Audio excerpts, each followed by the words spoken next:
Huwag kayong tumawa ha, mga kababayan. Ha? Huwag po kayong tumawa.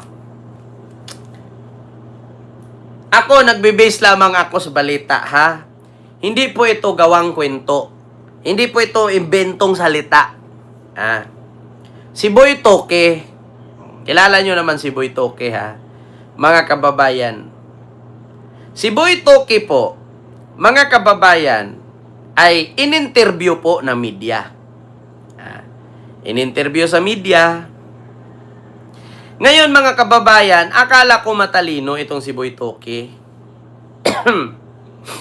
Ngunit, mga kababayan, alam nyo ba na in-interview sa media, sabi kay Boy Toke, alam mo ba mukha kang aso? Nag-oo din siya. Wait lang, hanapin ko lang ha, mga kababayan. Natatawa ako kanina habang binasa ko to eh. O, eto. Ito mga kababayan. Post po ito.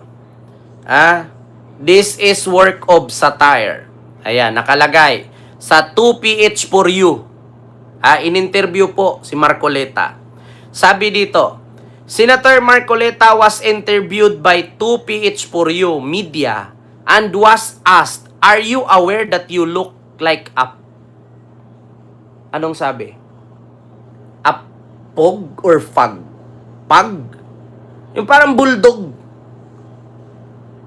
Sabi nung media, "Are you aware that you look like a pug?" Eh di ba yung pag-aso? Di ba? Are you aware? Sabi nung media, you look like a pug. Mukhang bulldog. Di ba? Kita nyo yan? Hindi ko alam mga kababayan kung bakit ganun. Eto hanapin natin kung totoo ba yan. Marcoleta. Kasi pinost lang siya eh. Asked by media. Look like a pug. Ito na mga kababayan. Ito sa Reddit. Ayan, mga kababayan. Kalat yan ngayon. Kalat yan ngayon, mga kababayan, sa Reddit post. Hindi nang galing to sa akin, sa Reddit yan. Ayan yung Reddit, sabi dito, mga kababayan, Pag or Marcoleta? So what kung miyembro ng INC si Marcoleta, anong ini-imply mo? DDS bit no more, sabi dito. Ito mga kababayan, yung may nag-post kasi. Saan man lang bayad siya sa katangahan niya, nakakaawa na lang talaga kung libre yan. 'Di ba? That's just disrespect to pugs. Pugs are actually good looking. Ito ang mga mga kababayan ngayon sa Reddit na kung saan ay Diyos mio Marimar. In-interview po siya. Kaso, hindi ba siya daw aware doon sa PH4U na tinanong siya na, do you aware na mukha kang pag? Diba?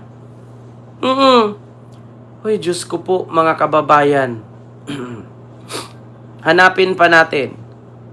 Ito po yun, mga kababayan. Yan po kasi ang lumabas ngayon. Buksan ko lang, Ito, 2PH4U.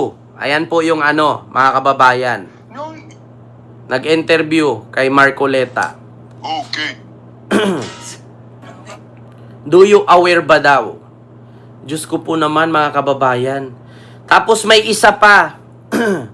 Si mga kababayan, si Chis Escudero at si Amy Marcos. Si Chis Escudero at si Amy Marcos, mga kababayan, nagsama. Parang may inaatinan yatang event na hawak-hawak ni Amy si Chis Escudero. Ang akala ng netizen, si Heart Evangelista ang kasama ni Chis. Oo. Ending mga kababayan, si Aimee pala. Oo. Yun, mga kababayan. Ito. Hanapin natin mga kababayan. Aimee Marcos and Chis. Akala si Heart. Kasi ba naman humahawak si Aimee sa kamay ni Chis Escudero?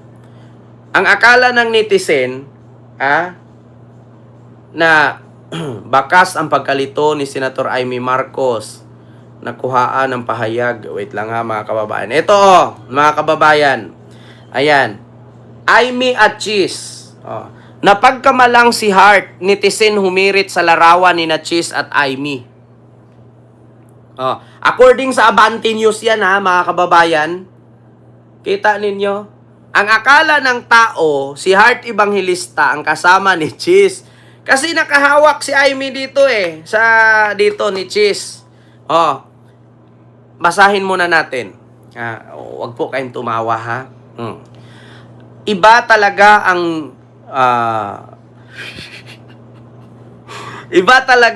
ang rumor ng mga Pinoy dahil walang kawala ang kahit sino. Kahit pa ang mga senador sa kanilang mga biro at hirit. Tulad na lang sa isang larawan na magkasama si Chis Escudero at si Aimee Marcos. Basahin daw natin dito sa balita ng Abante. Ayan, ito.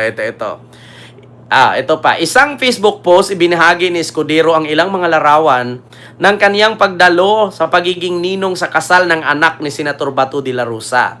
Congratulations to the newlyweds, Rack and Maricar de la Rosa. Isang karangalan ang tumayong ninong sa iyong kasal at makasiyahan ang iyong pag-iisang dibdib, saad ng post. Bukod sa kanya, kasama rin ni Escudero ang ilan pang miyembro ng Senate Minority Bloc, kabilang sina Senator Mig Zubiri, Robin Padilla, and kay Senador Marcos. Hindi naman nakawala sa mga netizen ang larawan ni na Escudero at Aimee Marcos na inula naman ito ng hirit mula sa mga netizen. Ito. Inula naman ito, hirit naman mula sa mga netizen. Escudero ay ang kanyang misis sa si Heart Evangelista. Ang sabi kasi dito mga kababayan, ang mga dumalo sa kasal ng anak ni Bato, si Mig Zubiri, nandun ang asawa. Si Robin Padilla, nandun si Mariel. Tapos ngayon, ang sabi ng netizen, andun daw si Heart. Andun daw si Heart at si Chis. Putang ina, si Aimee yung humawak. Ay, Diyos ko. Mga kababayan, ayaw ko umubo. Ayaw ko tumawa. Kasi nauubo ako Bakit? Diyos ko. Mga kababayan. Siyempre, bagong kasal, mga ninong-ninang kayo, nandun yung mga asawa ninyo. Kasi siyempre, mga big, kayo mga panauhin kayo. Tapos, Diyos ko, ayaw ko na tumawa, sakit na dibdib ko. Eto na, mga kababayan. Hindi naman nakawala sa mga netizen ang larawan nila Escudero at Aimee Marcos. Inula naman ito ng hirit mula sa netizen. Pabirong tinukoy kasi ang mga ito na magkasamang si Escudero ang kanyang misis na si Heart Evangelista. Parang ang... Ay, Diyos ko, mga kababayan. Ibinasa ko lang. Ang sabi ng netizen, ay, Diyos ko, parang ang bilis naman tumanda niya. Parang ang bilis naman tumanda ni Heart. Ay, Diyos ko. Ay, Diyos mio, Marimar. Parang ang bilis naman daw tumanda ni Heart. Pabiro, parang ang bilis nagkaedad ni Heart. Biro ng isang netizen. Para sa akin lang Hindi bagay ang kulay kay Heart. Ang purple, hirit ng isa. Anyari kay Heart, dagdag pa nung isa. Grabe pala effect kay Heart. Ma-stress sa flood control.